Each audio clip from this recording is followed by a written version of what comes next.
Welcome everyone to the International Mentoring Community Mentoring Lounge. And today's topic is to take a look at the importance of routine and ritual in the mentoring arrangement relationship and looking at it through an extraordinary lens. And if I was to add a few more words, it's to take a look at routine and ritual as a way to improve, focus, and strengthen the mentoring that takes place. My name is Stephen Hobbs. I am the Director of Education and Certification for IMC. And joining me today is... Good morning. My name is Doug Lawrence, and I'm the Director of Outreach and Practice. And two of us are the co-founders of the International Mentoring Community. If you're new to the slides and to our YouTube channel. So welcome for those of you who are new and those who are joining us that have been with us before. Hey, thanks, appreciate it. So with our topic today, we're going to go through this notion of ritual and routine. And then Doug at the very end is going to share a Quora question and his answer to it. And again, for those who don't know what Quora is, we'll explain a little bit about that. It's something that Doug taps into all the time as we look for questions people are asking about mentoring.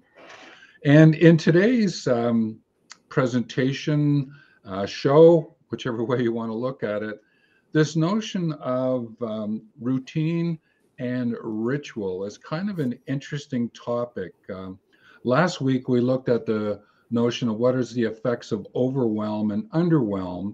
And in there, we spoke about ritual and routine, and we thought that we would pull that out. And Doug and I would have a look at it from a bit of a deeper perspective. And so we're going to take a look at it through the lens of connection, competition, and collaboration, and then unpack a little bit more about a deeper definition about each of those. And then we came up with 10 R words that you could use to think about this, improve, focus, and strengthen the use of routine and ritual in your mentoring arrangement relationship. So to jump in, this idea of connection between those two words it's really about attitude. It's the attitude that you use about dealing with a routine and dealing with a ritual. And I'm talking about an attitude in the sense of the notion of event or a practice that you're using, this mentoring practice that you're using. And think about it this way, and it goes back to an old story that has been in the training world for years and years and years. And it's about a person laying bricks. And if you went up to that person, you said, well, what's going on? You're laying bricks, are you? And so what's happening? He says, oh, I'm just laying bricks to build a wall.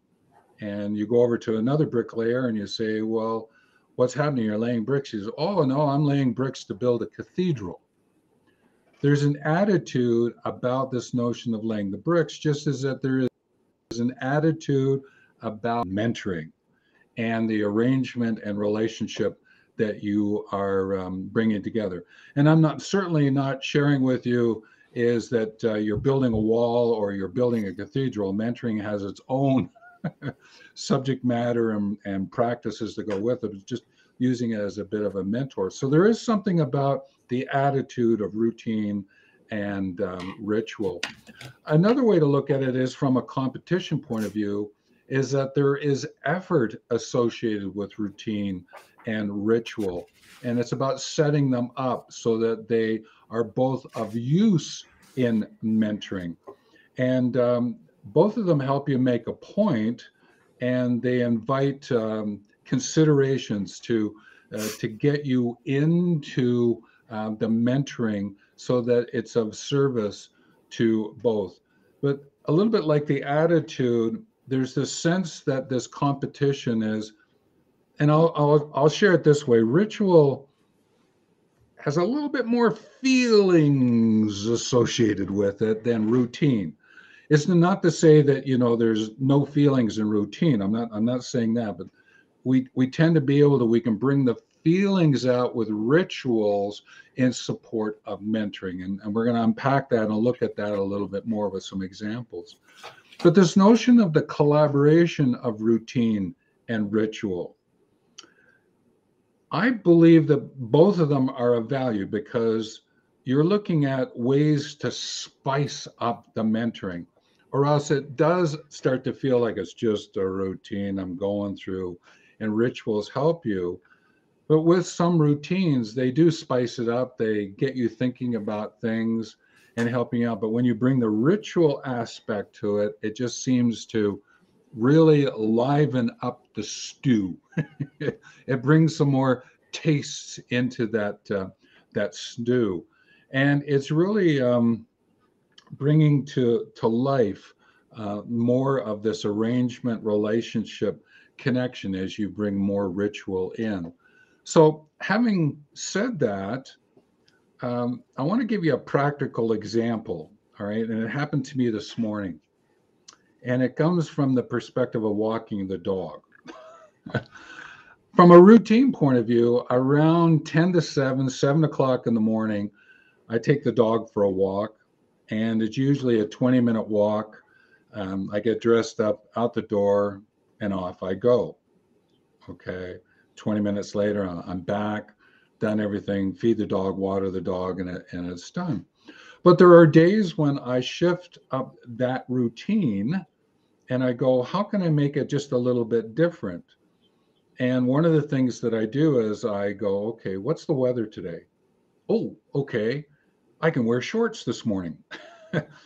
And being that I'm in Calgary, Alberta, Canada, during the winter, it's not always short weather. But there are some days when a Chinook comes through and it warms up enough that I'm just going to do something different this morning. And I put my shorts on and I take the dog for a walk. All right. But also what I do is some rituals. I might go, okay, which direction do I want to walk? Because there's a couple of loops I can do. Or do I want to combine loops and things like that? So instead of just going through the routine of walking the dog, I'll sometimes bring this notion of ritual into it and find different ways in which to walk the dog, just as I said, to enliven it from an attitude point of view, this notion of looking at it from a different effort perspective, and how do I spice up the walk with the dog? And so when I'm going into mentoring, I'm doing something similar here. And that's why we wanted to do a little bit of a deeper dive into routine and ritual. And one way to do that is to take a look at what do those two terms mean, because so far we've just sort of been highlighting, okay, the terms and okay, you know what they mean. But when you dig in deeper, there are actually quite interesting words linked to mentoring. All right. And that's why we used it in the overwhelm, underwhelm conversation last time. And that's why we're digging in at this point in time.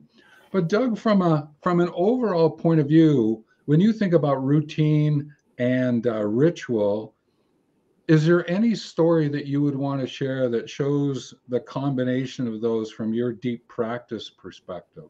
And then we'll dive into what each of the terms mean. Well, for me, the aspect of rituals are contained within the routine. So I go using your dog, say you're walking the dog as an example. I have a morning routine that I go and I walk the dog, and there are certain things that I do, rituals, that are part of that process of walking the dog.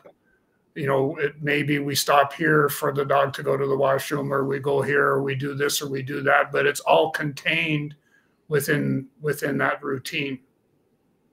So one of the ways that you look at it is that there's a routine and then there's rituals in the routine, but there's also the possibility of setting up a ritual in which some routines are used. Right. And I think that that's one of the interesting aspects of why we want to look at routine and ritual, because I'm going to go so far as to say that good, great, extraordinary mentoring, good mentoring leans into routines. Great mentoring leads into, rituals leads into great mentoring, and knowing which to use of routine and ritual is when you start moving into extraordinary mentoring, to know which one you're going to use at one point in time. And that's why we want to unpack what is routine and what is ritual. So this is a time of define the terms and concepts so we can agree on the use of these terms and concepts. And that's where we're going with this mentoring lounge. So a routine is often a set of actions that we regularly follow.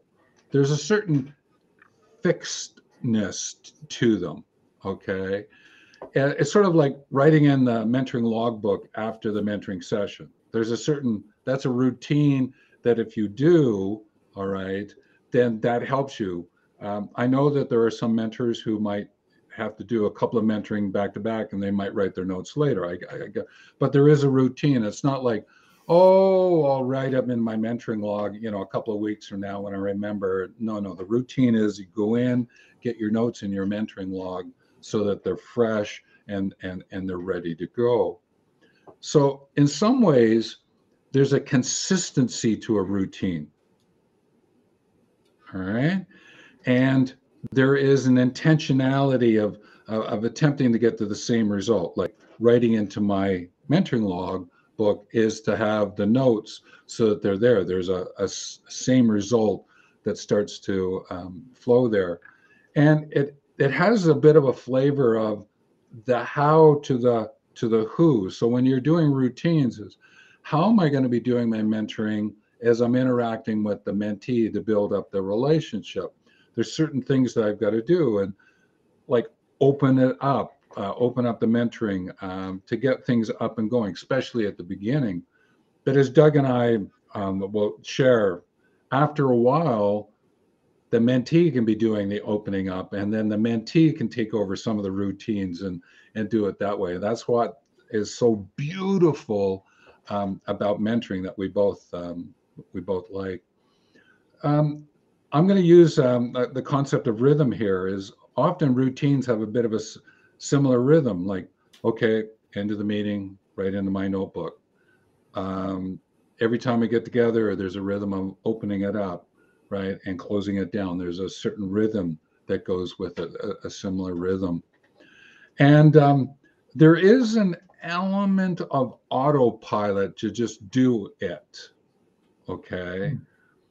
And again, not to take away, I'm not putting routine down. I believe it's something that's of great value for mentoring.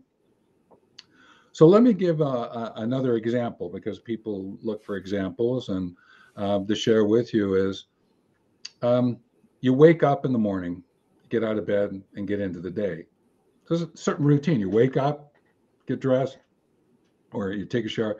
You go into a bit of a routine, and it has a similar rhythm and that. And maybe you drive to and from the work the same way. There's a certain rhythm and routine that goes with that, right?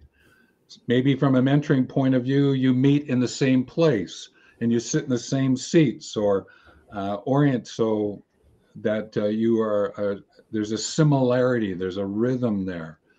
And sometimes I call those who go into routine, they're a little bit more like the treasure hunter, okay? Or there's a mechanicalness to a mechanistic sort of way of looking at this. And if I look at something that Steve Jobs said when he got his group together and they walked in, he says, okay, you're walking in as the Navy, but really what I want you to do is become pirates. And that's what I'm going to make a distinction between the Navy as routine and pirates a little bit more from a ritual point of view. So I'm hoping that those characteristics, and they heighten up a little bit more about what routine is about. And it's great. You need it. It's useful. It's helpful, right? It's eventful for a mentoring arrangement.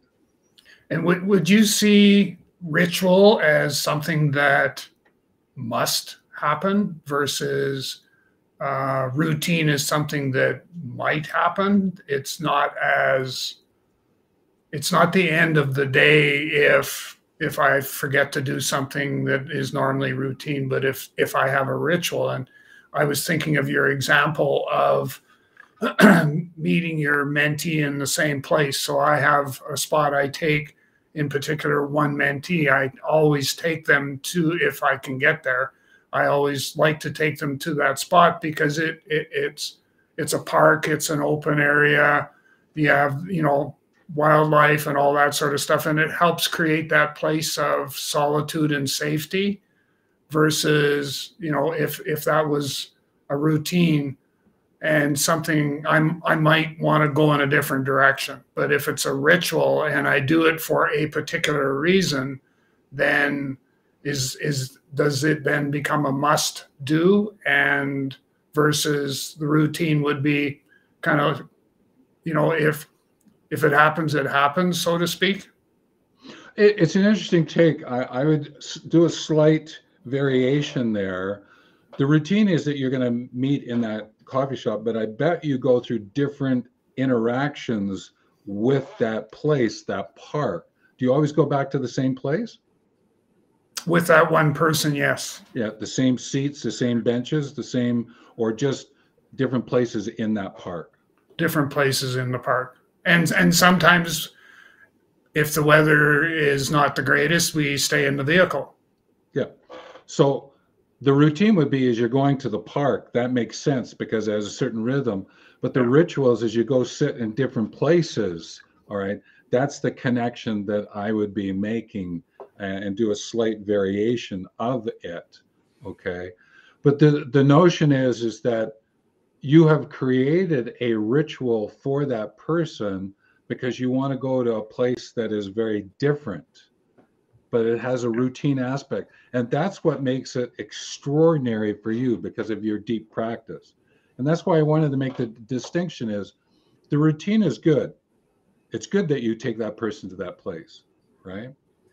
It's great that you are sitting in different places there because you get to see it from different angles and that tree looks a little different or that horizon looks a little bit different and that's a ritual.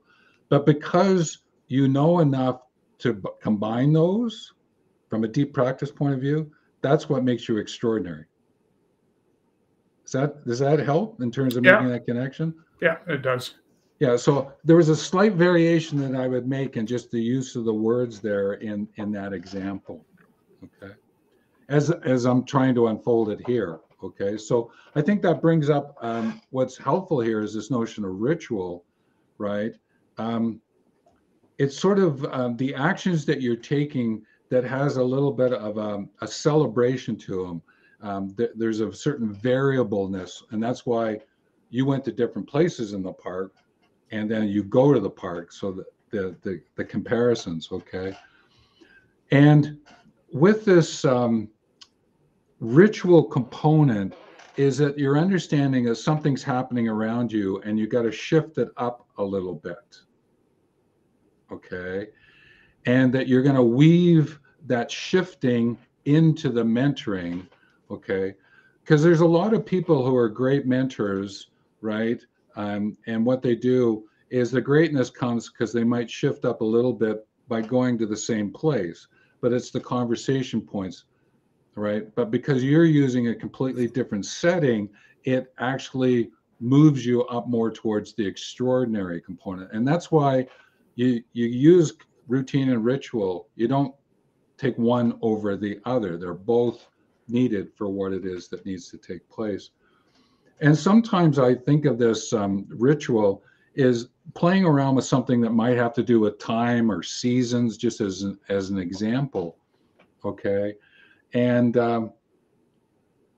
when I use the time of seasons, I'm being aware of something that's going on around me, and maybe I'm going to meet the person instead of in the morning, I'm going to meet them in the afternoon, or maybe I'm going to meet them in the evening and shift it up from that point of view. Or as you say, there's times when you can go to the park and there's times when, well, it's a little too cold. I don't know if we're going to go to the park. So maybe what we're going to do is sit and have a conversation in the vehicle, and that kind of idea. Okay. So with the ritual, I think we would both agree that there's a deeper meaning that goes with that. Okay. It's because you're taking more variables, more things into consideration as you're understanding it, and really looking at it from this notion of a relationship back to the arrangement. Whereas a routine tends to take it from the arrangement to the relationship, if I was to make that sort of subtle point. Okay. And often with the ritual versus having sort of the same result in a routine, it's a varied outcome. You don't quite know, because you've added a bit more variability and celebration in that. It isn't always going to get you, oh, geez, I haven't thought of it that way. Something new, really deep and new and meaningful is going to pop out. And that's why you want to weave rituals into what you do. You remember I talked about the notion of a similar rhythm? Well, the rituals, that rhythm can vary. It can be up and down and have a little bit of fun with it. So when I think, remember I mentioned about a routine as waking up? Mm-hmm. Well, a ritual might be I wake up, but I share an affirmation with myself. And if the routine is saying the same affirmation, that's a routine. But what would happen if you wake up and you speak a different affirmation? Then there's a different flavor that happens to that waking up and getting dressed kind of idea. It's sort of like me taking the dog for a walk when I'm standing there going, oh, which way am I going to go today? And oh, am I wearing my shorts? And or am I staying out longer today than the 20 minutes? There's a different feeling versus, oh, every day I go out and dog the day, right? Like the dog can almost walk itself, right? It's a, okay, going out, it's time to go back type of thing. Okay. Well, in mentoring, you want to be able to bring those rituals into it and to see what happens. And that's why, from a ritual point of view, when I'm driving, I like to drive different ways to and from. Because what it does, instead of saying, okay, I'm going to my routine, I'm at this point, at this time, at this point, I'm actually varying it up and I'm seeing things. And I love doing that, is because I see different things that I haven't noticed before. And I think that's what we want to do from a mentoring point of view, is we're in our mentoring. Oh, I didn't see that. I didn't hear that before. And that's how rituals can help bring that to the foreground. So just to make a connection here, if a routine has you being a treasure hunter, then a ritual can have you being an explorer. Possibility, using those words that way. Mm-hmm. If it has a bit of a mechanical feel to the routine, it has a bit more organic feel to the ritual. Possibility. Mm-hmm. And I already gave this one away, is routine would be, we're the Navy, right? But the ritual might be, we're going to be pirates. And that, I attribute that one to Steve Jobs.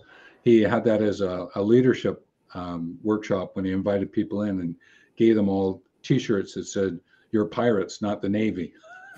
And I sort of always remembered that. And I thought, okay, so what he's doing, he wants to break the routines of how they lead to look at a different way, and therefore doing it through a celebration of creating a different kind of ritual, a different kind of leadership.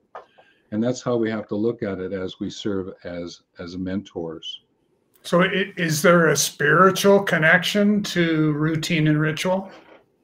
That's a great question. I believe that there's a little bit of a different flavor around the spiritual aspect of the ritual, is that you're going deeper into and touching what I call a more multi-sensory approach. Routine tends to, okay, keep using the five senses. Yeah. There's notion of ritual has you looking at multiple, and that's where, intuitively I go to walk the dog.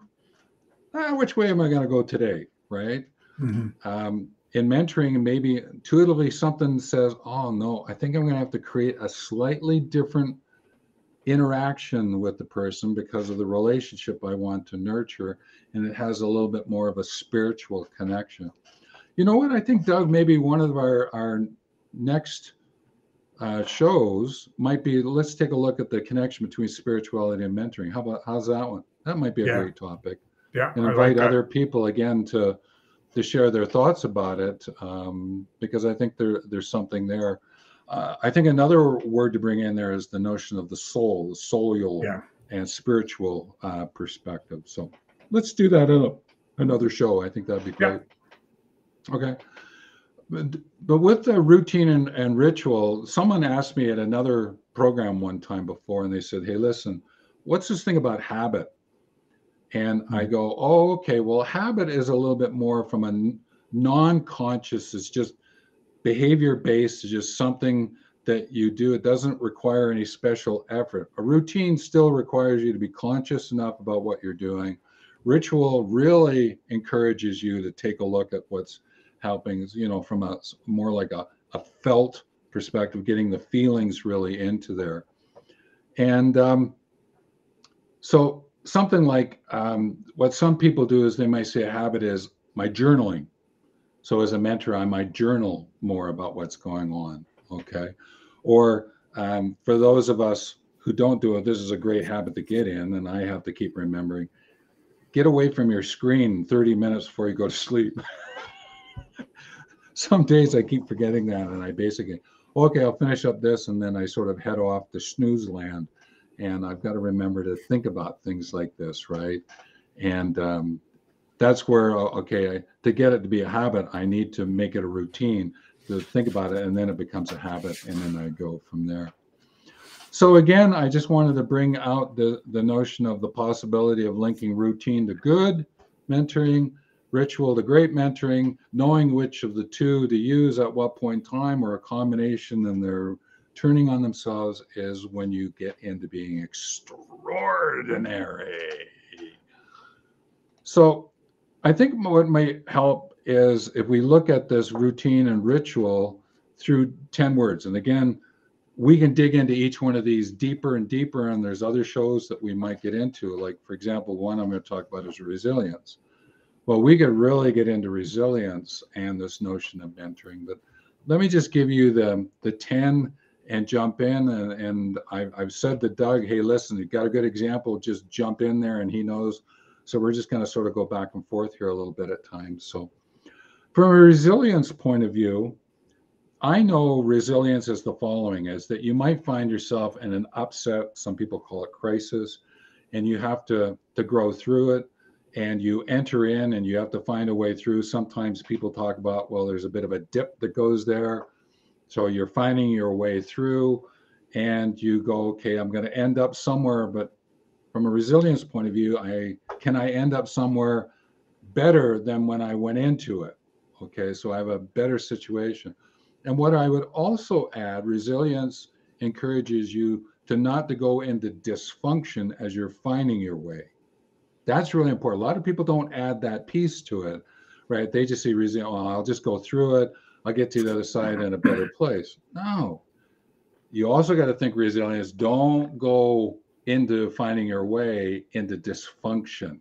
Okay, that's really important. And I think the best example that we can give for that is mental health, and how people, as part of their healing process, need to have that resilience factor right at the forefront, right in all the things that they say, do, all of those, is to be able to say, that's what helped pulled me out of where I was with post-traumatic stress, was having the resilience of my family as my support group, that they were able to help me navigate through that and get to a better place. So I think from a deep practice point of view, then what you do is you probably bring up the concept and practices of resilience pretty quickly, and when you're mentoring in a mental health situation. Would that be fair? That's fair, yeah. Yeah, because, and that's why some of these are words that we're going to go through. You may want to say, hey, that one's great, that one's great. I want to make sure that I cover those because of the kind of mentoring that you're doing. All right. And that's really important for those of you who are listening in. So let's get to the next one. Often people use the word resourcefulness. Well, I have a little bee in my bonnet because of resourceful, resourceless. So what I talk about is resourcence, right? And it's about the use of your time and effort, maybe sometimes money's involved, the time and effort, and the knowledge, skills, and attitude that you have, the resources that you have available to you, is to not think about full and less of it, right? It's what have you got, my resourcence, right? To be able to be available to achieve something with the mentee, for myself and for the mentees to achievement, but accomplished together when the two of us are working, right? And that's why we always have to remember mentoring is a two-way trusted relationship, okay? And when I think of this resourcence, I use words in my head as co-creating, right? The notion of value co-creation. How am I using my resources and that of the mentee? And we are bringing that together, this resourcence, in our routines and our rituals. And that's why I mentioned earlier, encourage when you can the mentee to come up with rituals. Because that can be a lot of fun. I've had that happen, right? Where the ritual was, and it actually was a little bit similar to the story that you had, Doug, and the person said, let's go for a walk today. It's a really beautiful day. And we had spent many times meeting, right, and being outside. And she said, let's just go for a walk today. The park's about 5 minutes away. Let's walk down, have a conversation, right, and then come back. And I hadn't thought about it that day for some reason because I got caught a little bit more in my routine. And I went, great idea. And off we walked. And it was a wonderful mentoring session. So that's resourcence. Okay. Might be a new word to some of you. I get that, right? Think of resourcefulness, but resourcence. The next one I'd like to take a look at is reciprocity. And this notion of this exchange, this mutual benefit, the exchanging of resources that I've just shared, is that there's a reciprocity that takes place. I know Doug has a really good example of where he thought one of the mentees wasn't interacting, but something else was actually happening. And at the very end, about the stories component, I'll let him share about that. And I'm just reminding Doug about that one. But the reciprocity, if it is a two-way, is the give and share that can take place is really important. And if it was only going one way and you hear the mentee going, okay, yep, okay, yep, and not sharing, right, a return sharing, then reciprocity isn't necessarily present. And that's when there isn't reciprocity, it might lean more into routine and the person's just going through the checklist versus what rituals can we create that allows for reciprocity to take place here, right? Can you share that story, Doug, about that one mentee who, if you remember, listened to you and then, about 60 minutes later said what they said? I'll leave it from there. I'm trying to remember that's why I chuckled I was trying to remember, because I actually had probably a different one than what you're looking for that Sure. deals with, the exchange for mutual benefit. And it was meeting at the lunchtime, meeting up with my mentee and starting to have a conversation and starting that exchange of ideas back and forth, only to have the mentee go, you could just see in their body language that they were just starting to shut down, and I have to go to the washroom. Oh, okay, well, I'll wait for you here. And away they go. And that was the last I saw of them. Wow. Okay. So there certainly wasn't reciprocity there because they didn't deal with what's taking place. But for whatever reason, they did what they did, right? The story I was sharing, because I always thought it was a great one. I think Doug, the mentee, was very quiet over about 45 minutes. And then at the very end, you said, I shared lots and lots of stories with you. And what happened? Well, what ended up was I'm thinking that the connection wasn't there. And long story short, what it ended up was the mentee turned to me and said, no, she said, I see myself in every one of those lived experiences that you share. And in fact, what it does for me is it boosts my self-esteem, self-confidence, self-worth, so that I know when I walk out of here, I can tackle pretty much any task that my boss wants to throw at me, and she was able to do so. Yeah. So sometimes we've got to, that's why routine, ritual, understanding these R words from an extraordinary point of view is bringing all of them into your field of view, right? Yeah. There is some systems here, and think about how they pertain, which actually is a great segue into the next R, which is reliability, right? Is the degree to which the result is accurate. If you're going to have your conversation, make sure that what you're sharing is accurate.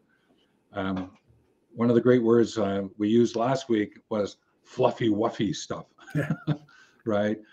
Or making something up. That is not reliable, right? So be reliable in this routine if you're going to use it, right? Because it means you're going to get some kind of result. But also be reliable in the fact that you're going to bring some rituals in, because then the person knows that something else is going to come in, and that there is some spice to the stew that's going to take place here, to the mentoring arrangement, mentoring relationship. So make sure that what you're doing has some accuracy to it. That's reliability. The other one that I would look at is the notion of relevance, okay? And what's appropriate, and is it closely connected? So there are times when you can be in conversation with a mentee and it all of a sudden feels like you're going down a side path, looking at a rabbit hole coming up, and you're wondering, as a mentor, how the heck did we get here? And how do you bring it back? So maybe there's a routine, or maybe you use a ritual to bring it back to what the main reason of it is. And I'm thinking, okay, if you're talking about something that has to do with business, and then all of a sudden they take off down some side path to talk about the relationship they have with their mother, right? You have to figure out, well, hang on a minute, is this actually help, or is this person taking a side trip, okay, and you need to bring it back? And that's where making sure that where you are has relevance. It's important, it's significant in terms of what's going on.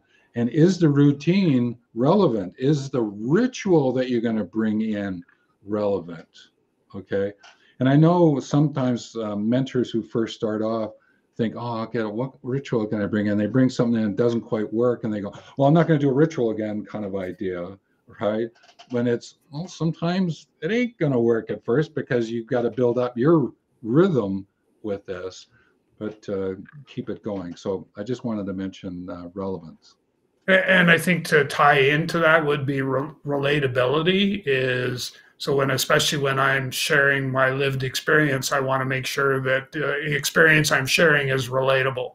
It's something that they can relate to at that particular time and place. So there would be some reciprocity. So there'd be some reliability. So yeah, these first five are actually really, really, really, did I say really? Really important when mentoring, okay?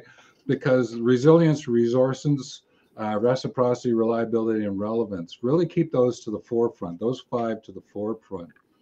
As you move into these next five, they are important, but sometimes you can play with them a little bit more. And they're rapport, respect, reward, recognition, and resonance, all right? And I'm not going to spend a long time with them, but the notion of rapport is about a harmonious relationship. You know, you're communicating well. You understand each other's feelings, okay? That's what we mean about the rapport. And when you're a mentor, you know when you're out of rapport, right, Doug? Yep. You know when you're out of rapport, okay? It's sort of like this whoosh.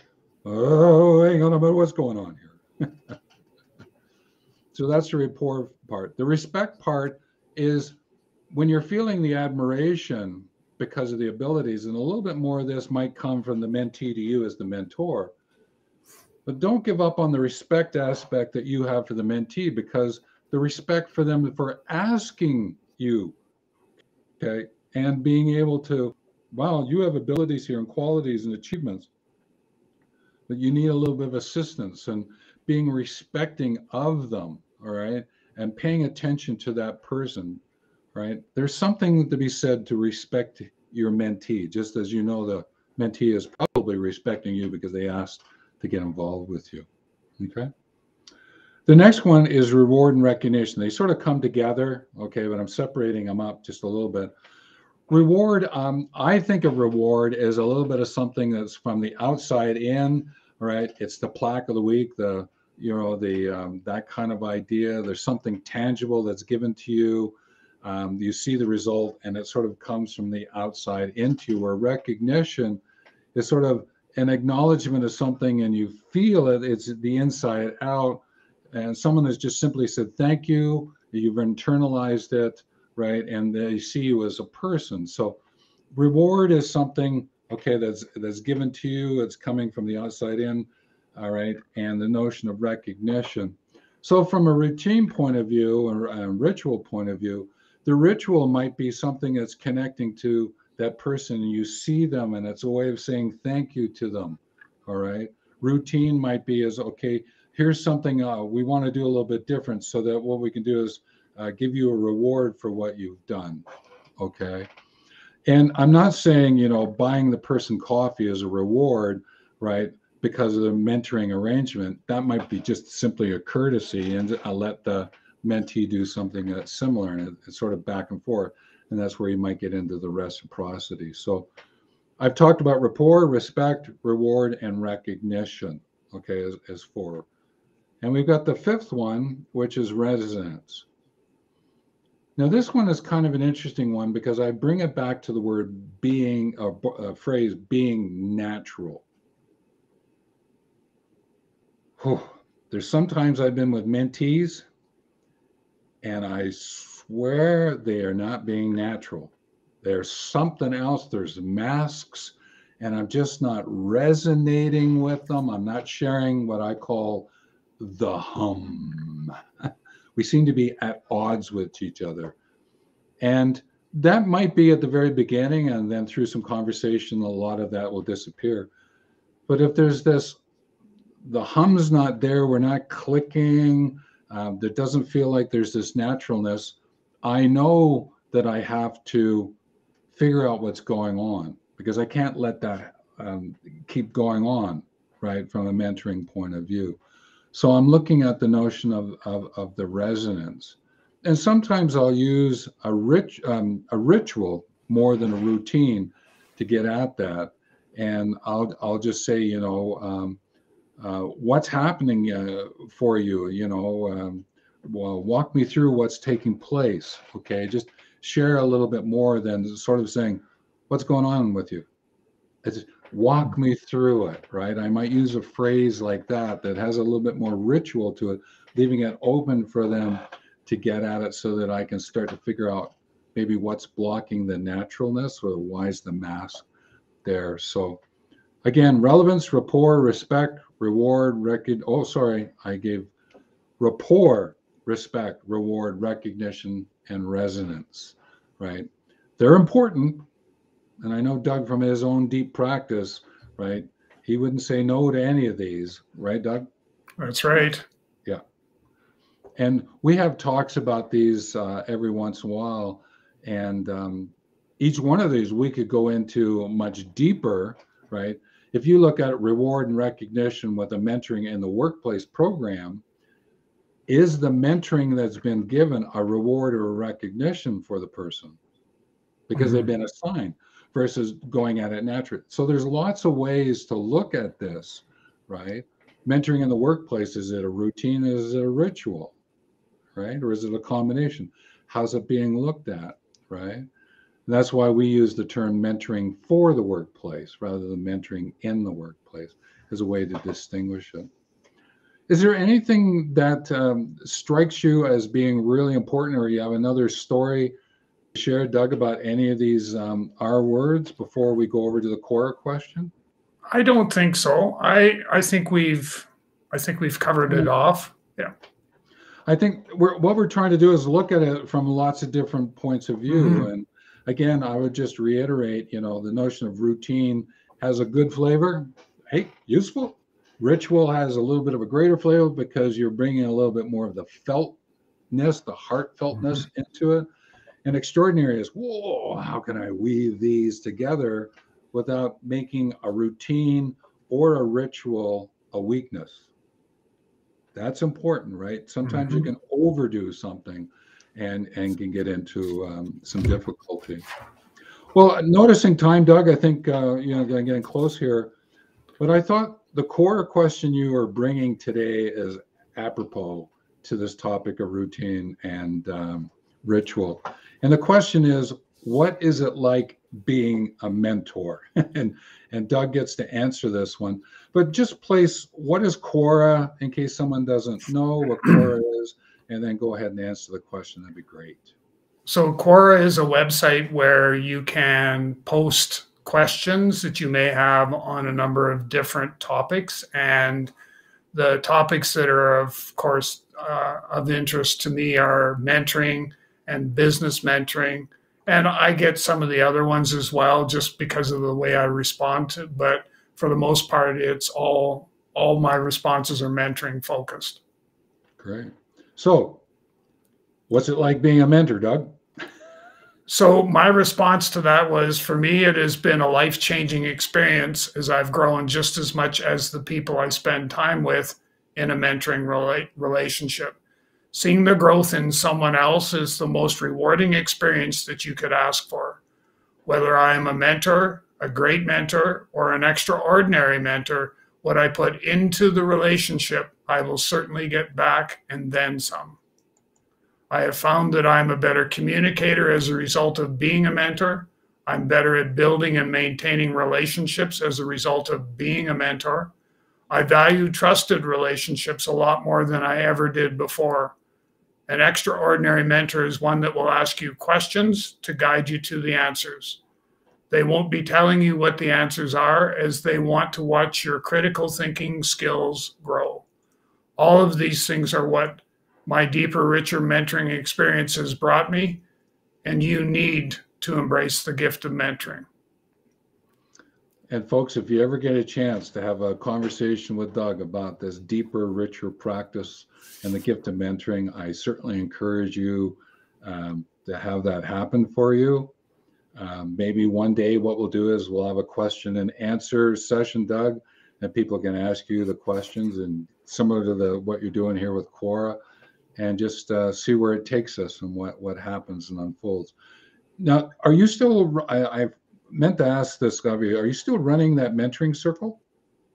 It will be starting up here as soon as the snow goes, yes. Okay.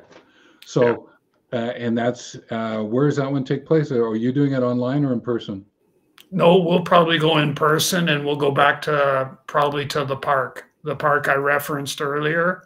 That seems to be a great place, and it was something that it created a place of safety for people to come and chat.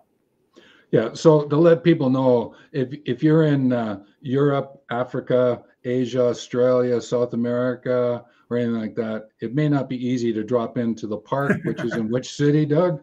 It's in Regina, Saskatchewan, Canada. Yeah. But I will, if there is enough interest, and that's the key, I'm more than willing to set up a virtual one as well. So great. We can do the in-person one Saturday and a virtual one the next Saturday, if people had, identify that they would be willing to participate in either one or both. Wonderful.